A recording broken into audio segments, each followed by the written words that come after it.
মক্কা একটি শহর যা কোটি কোটি মুসলিমের হৃদয়ে বিশেষ স্থান অধিকার করে আছে। এই পবিত্র ভূমি শুধুমাত্র ইসলামের জন্মস্থান নয়, বরং এটি সারা বিশ্বের মুসলমানদের জন্য একটা গুরুত্বপূর্ণ আধ্যাত্মিক কেন্দ্র।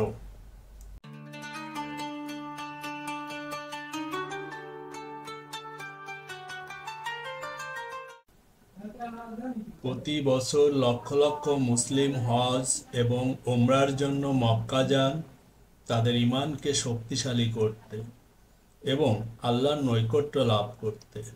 কাবা যা কিবলা হিসেবে পরিচিত, মুসলিমদের প্রতিদিনের নামাজের দিক নির্দেশনা প্রদান করে।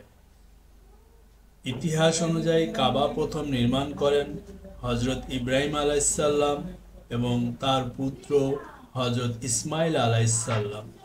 পরবর্তীতে ইসলামের নবী হযরত মুহাম্মদ সাল্লাল্লাহু আলাইহি ওয়াসাল্লাম এই পবিত্র ভূমিকে মূর্তি পূজার অন্ধকার থেকে মুক্ত করে।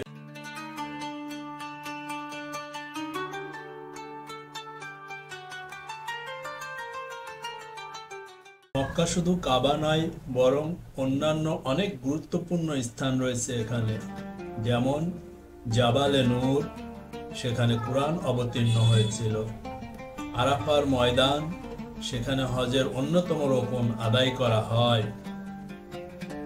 এই পবিত্র ভূমিতে এসে মুসলিমরা তাদের ঈমানকে আরো গভীর করে তোলে। এখানে আসা মানে আল্লাহর প্রতি সম্পূর্ণভাবে নিজেকে সঁপে দেয়া, দোয়া ও ইবাদতের মাধ্যমে আত্মিক পরিশুদ্ধি লাভ করা। মক্কা একটি শহর যেখানে বিশ্বাসের বীজ রোপণ করা হয় এবং যেখানে সারা বিশ্বের মুসলিমদের অন্তর থেকে এক কণ্ঠে উচ্চারিত হয় লাব্বাইক আল্লাহুম্মা লাব্বাইক। এই ছিল মক্কার গল্প, মুসলিমদের পবিত্র ভূমি।